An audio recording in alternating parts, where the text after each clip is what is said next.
Welcome to Kashmir news exclusive. ناظرین، میں ہوں ڈاکٹر امجد مرزا. آج پاکستانی قبضے والے جموں کشمیر کے سہولتکار وزیر اعظم چودھری انوار الحق نے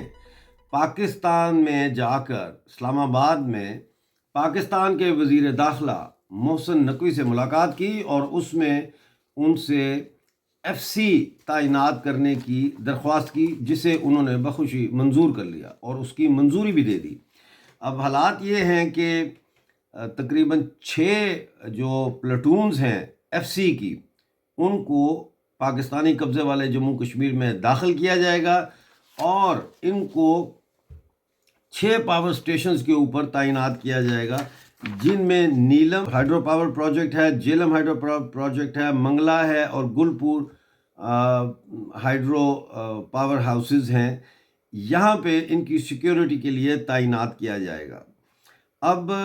اس کی وجہ سے ایک دم سے بڑی ہلچل پیدا ہو گئی ہے پاکستانی قبضے والے جموں کشمیر کے سیاسی اور انسانی حقوق کے حلقوں میں، اس لیے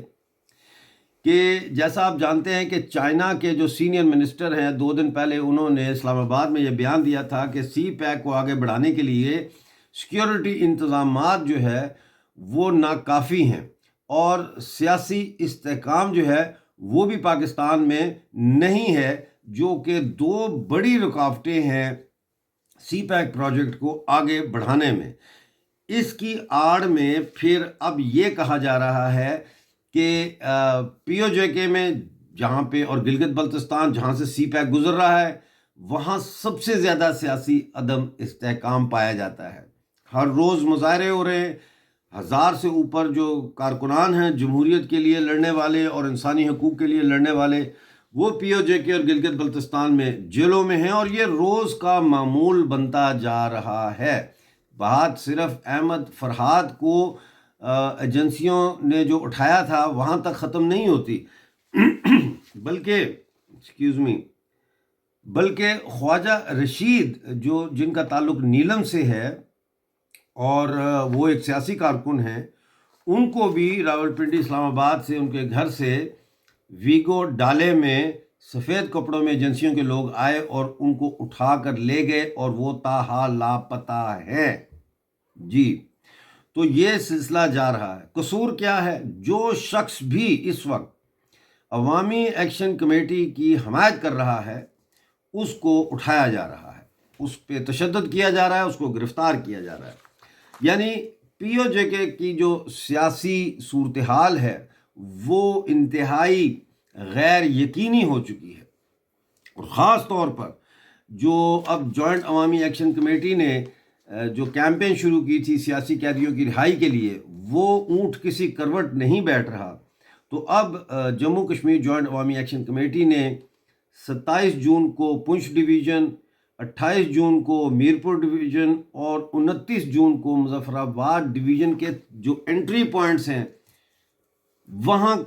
ان انٹری پوائنٹس کی طرف مارچ کرنے کا اور دھرنا دینے کا اعلان کیا ہے، جس کے بعد نہ صرف پاکستانی قبضے والے جموں کشمیر کی سرکار بلکہ پاکستان کی سرکار اور ملٹری اسٹیبلشمنٹ جو ہے ان کے پاؤں تلے سے بھی زمین نکل گئی ہے، کیونکہ وہ سوچ رہے تھے کہ جھوٹ بولنے سے، یعنی 12-13 تاریخ کو یہ کہہ دینے سے کہ جی ہم نے تمام مطالبات مان لیے ہیں. یاد ہے نا مئی میں جب 11 مئی کو لانگ مارچ ہوا، 5 لاکھ آدمی مظفر آباد آیا،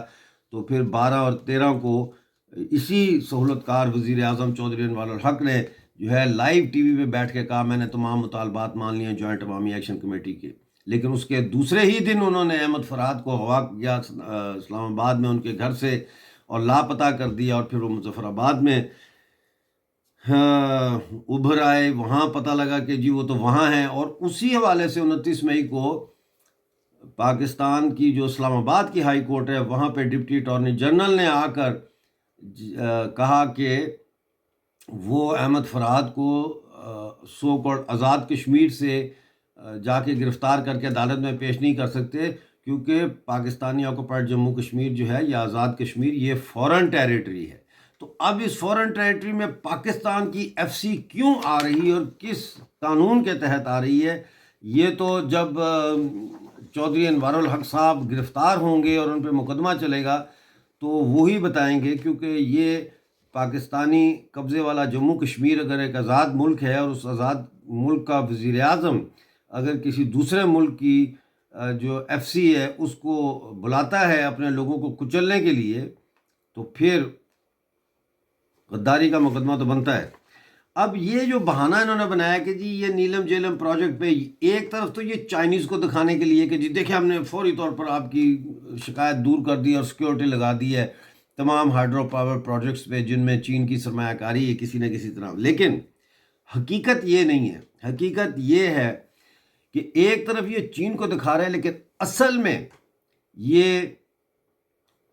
آج 6 پلٹونیں آ رہی ہیں 3 مہینے کے کانٹریکٹ پہ، اور یہ رینیویبل کانٹریکٹ ہے، یعنی 3 مہینے کے بعد یہ وہیں مزید رہ سکتے ہیں اور پھر مزید رہ سکتے ہیں اور پھر یعنی یہ ایک قسم کا کانٹریکٹ بیسس پہ پرماننٹ یعنی کہ عارضی بنیادوں پہ مستقل تعیناتی ہو رہی ہے پورے پاکستانی آکوپائڈ جموں کشمیر میں، اور یہ مزید ایف سی آئے گی اور یہ آزاد کشمیر کی جو پولیس ہے اس کو بھی ریلیف دیں گے تاکہ وہ جو ہے وہ 27 28 29 کو یہ جو مارچ ہو رہی ہے اس کو ٹیکل کر سکیں، اور رینجرز کو بھی دوبارہ بلایا جا سکتا ہے پاکستانی آکوپائڈ جموں کشمیر میں۔ اس ساری صورتحال میں ناظرین لاپتہ افراد جو ہے وہ ان کی بازیابی کا مسئلہ بھی ہے۔ اب پہلے تو آپ سنتے ہوں گے کہ بلوچستان کے لاپتہ افراد کا مسئلہ ہے، اور لیکن اب جو ہے یہ پاکستانی قبضے والے جموں کشمیر کے بھی لاپتہ افراد کا مسئلہ بنتا جا رہا ہے۔ اور میں ایک آپ کو یہاں پہ بریکنگ نیوز بھی دوں، 20 تاریخ کو ناظرین 20 تاریخ کو گلگت بلتستان سے یاسر عباس جو سوشل میڈیا ایکٹیوسٹ ہیں اور گرین ٹورزم یعنی گرین ٹورزم گلگت بلتستان میں اس کو کہتے ہیں، جو کہ گرین ٹورزم کمپنی سیاحت کے نام پہ ٹورزم کے نام پہ لینڈ گریب کر رہی ہے on behalf of Pakistan military generals, سمجھ آ گئی نا بات کی، تو اس کے خلاف یہ کیمپین کر رہے تھے، تو ان کو اٹھا لیا گیا، گرفتار کر لیا گیا۔ یہ ویڈیو دیکھ لیں آپ۔ یہ جوٹیال کا مقام ہے، گلگت جوٹیال اڈے کے بالکل باہر، جو میرے خیال سے نگر پولیس اسٹیشن چھلت کی گاڑی ہے، تو یہ نفری ہے ابھی یہاں پہ لے کے آئے ہیں یاور بھائی۔ یہ آپ نے ویڈیو دیکھ لیا، یہ یاور عباس ان کا نام ہے، ان کو گرفتار کیا ہے نگر سے، اور نگر سے ان کو پہلے گلگت منتقل کیا گیا، اور اب ان کا کچھ پتہ نہیں کہ یہ کہاں ہیں۔ ان کو پہلے ہی شیڈیول 4 میں شامل کیا گیا تھا، تو یہ جس طرح گلگت میں ان کو اغوا کیا ہے اور لے گئے ہیں، گرفتار کر کے لے گئے ہیں، بعد میں وہ غائب بھی کر دیتے ہیں نا، تو اسی طرح سے یہ سو کالڈ آزاد کشمیر میں بھی یہ سلسلہ جاری ہے۔ خواجہ رشید کی بازیابی کی درخواست اسلام آباد ہائی کورٹ میں پیش ہوئی تھی، اور وہی جسٹس محسن اختر کیانی جنہوں نے احمد فرحات کا کیس سنا تھا انہی کی عدالت میں، اور انہوں نے اسلام آباد، راولپنڈی اور آزاد کشمیر کے سیکٹر کمانڈرز کی رپورٹس طلب کر لی۔ انہوں نے کہا آپ اپنی رپورٹیں جمع کرائیں 24 جون تک۔ اچھا 24 جون کو احمد فرحات کی بھی پیشی ہے، وہ ان کی ضمانت ہو گئی ہے، بہرحال یہ ایک بڑی اچھی بات ہے، وہ اپنے گھر میں آ گئے ہیں، ان کی ضمانت ہو گئی ہے، اس وقت وہ باغ میں ہیں، آج کل میں وہ چلے جائیں گے، میرے خیال ہے آج وہ چلے جائیں گے اسلام آباد، کیونکہ 24 جون کو پیشی ہے ان کی۔ تو اب یہ جو تحریری حکم نامہ جسٹس محسن اختر کیانی نے دیا ہے اس میں یہ کہا گیا ہے کہ ایف آئی اے اور C T D counter terrorism department اپنی تحریری رپورٹیں جمع کرائیں، تو انہوں نے کرا دی اپنی رپورٹ جمع۔ انہوں نے کہا جی ہمارے پاس تو، ہم نے تو پکڑا ہی نہیں ہے، ہمارے پاس تو نہیں ہے یہ خواجہ رشید صاحب۔ اور وزیر دفاع نے یہ کہا کہ جی مجھے تو ابھی بھی پتہ چلا ہے، مجھے تھوڑا ٹائم دیں۔ ان کی بات کو سامنے رکھتے ہوئے 24 جون کو سماعت کا ٹائم دے دیا گیا ہے۔ اب یہ جو ساری صورتحال چل رہی ہے اس میں جیسا کہ میں ہمیشہ کہتا رہا ہوں کہ انقلاب پارٹیاں نہیں کرتی، پارٹیاں انقلاب نہیں کرتی، پارٹیاں انقلاب کے وقت کے لیے، انقلابی لمحات کے لیے کیڈر تیار کرتی ہیں، عوام کے اندر کام کرتی ہیں، عوام کے اندر شعور پیدا کرتی ہیں، اور انقلاب عوام کرتی ہے. اس کا سب سے بڑا ثبوت جو ہے وہ یہ جوائنٹ عوامی ایکشن کمیٹی کی تحریک ہے، جس نے تمام روایتی سیاسی پارٹیوں کو، چاہے وہ باہر ہوں ملک سے یعنی ڈائسپورا کی ہوں،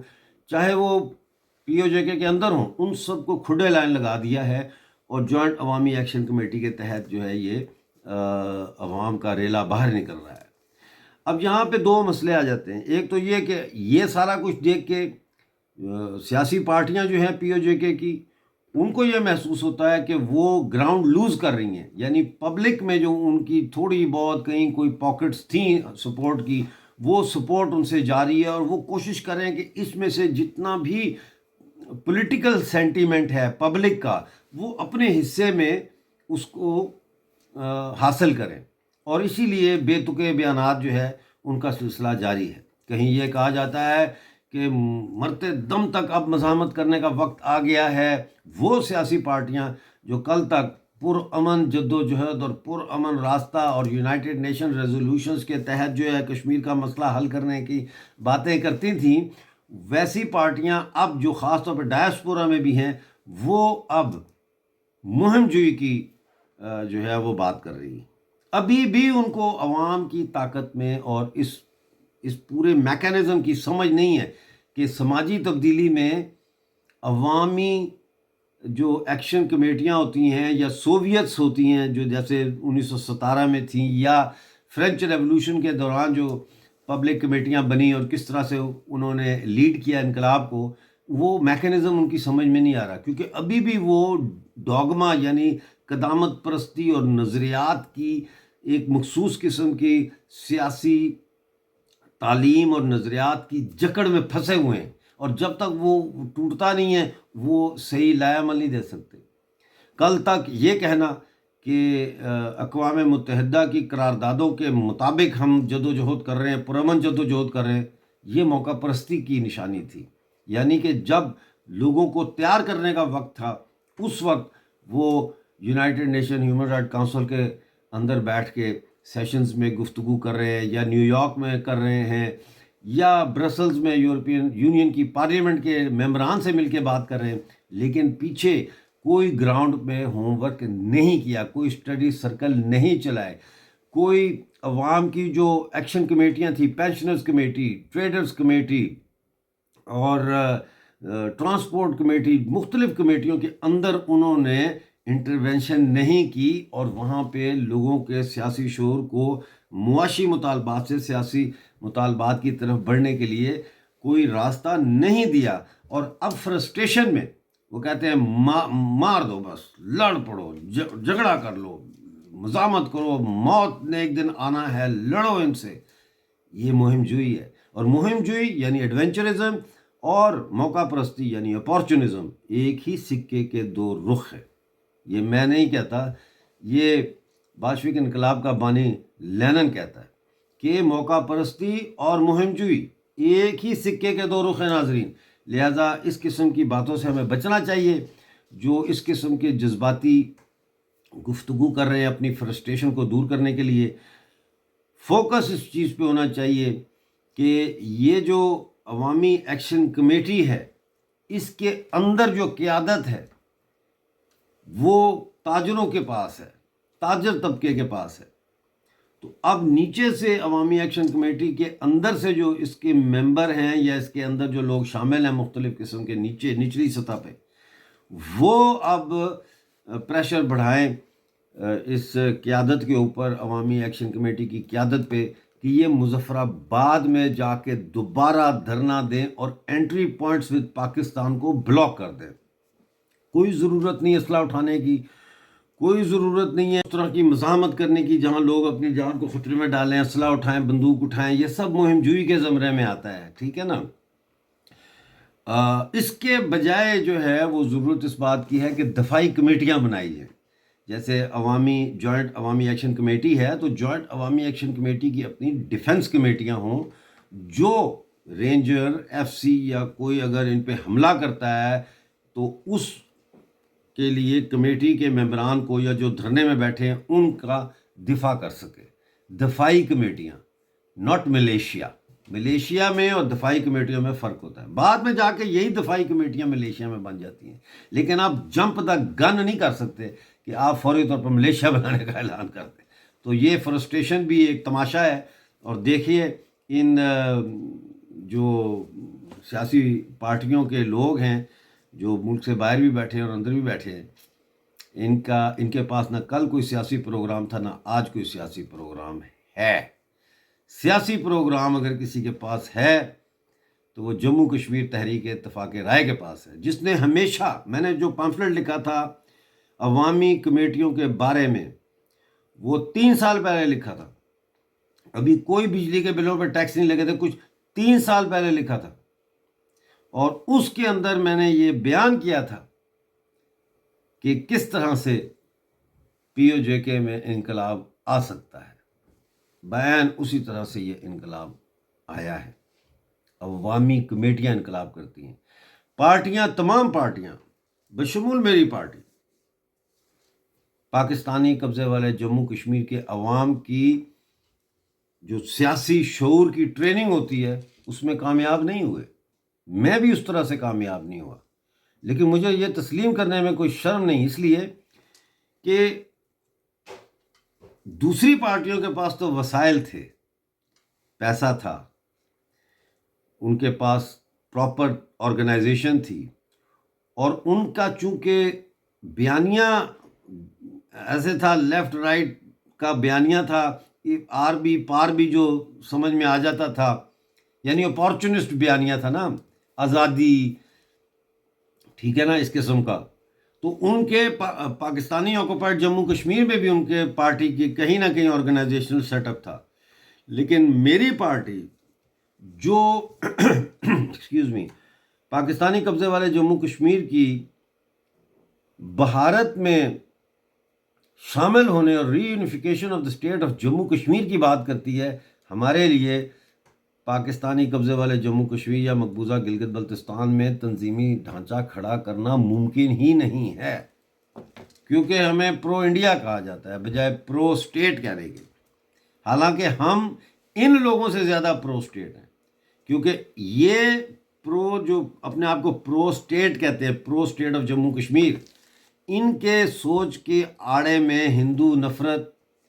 ہندوستان نفرت، یہ چیزیں ان کی سوچ اور فکر میں کہیں نہ کہیں آڑے آ رہی ہیں، اور کہیں نہ کہیں یہ 1960s کی نیشنل لبریشن سٹرگل سے متاثر ہے، بغیر یہ سمجھے کہ ان کا محرک کیا تھا. اس کو نہیں یہ سمجھنے کی کوشش کرتے چائنا کا رول، رشیا کا رول، یہ کیا رول تھا، کیسے ڈی کالونائز کیا جا رہا تھا افریقہ اور ساؤتھ امریکہ کو، اور وہاں سے انگریز اور امریکہ کو ہٹا کے نئی جو ہے وہ کولونیل پاورز چائنا اور سوویت یونین انٹر ہو رہی تھیں. اس کو وہ یہ اتنی گہرائی میں یہ لوگ نہیں جانا چاہتے، نہ پڑھتے ہیں. تو ہمارے لیے نہ تو ہمارے پاس پیسے تھے، نہ ہمارے پاس تنظیمی اس طرح کا ڈھانچہ تھا، تو ہم بھی ناکام ہوئے. یہ سیکھنے کی باتیں ہیں مستقبل کے لیے. لیکن ہمارا جو تجزیہ تھا، جو ہمارا انالیسس تھا کہ کیسے یہاں پہ انقلاب آ سکتا ہے پی او جے کے میں، وہ آج 100% درست ثابت ہوا. اور وہ سیاسی پارٹیاں نہیں بلکہ عوامی ایکشن کمیٹیاں جو ہے، اس وقت بھی ہم نے لکھا تھا کہ اس کے ذریعے آئے گا، اور ان کے اندر کام کرنے کی ضرورت ہے. بہرحال ناظرین، اگلے چند دنوں میں حالات بڑے خراب ہونے جا رہے ہیں پی او جے کے میں. اپنی دعاؤں میں یاد رکھیں، ویڈیو کو لائک کریں، شیئر کریں، چینل کو سبسکرائب کریں. ملتے ہیں اگلی ویڈیو میں، اس وقت تک کے لیے خدا حافظ.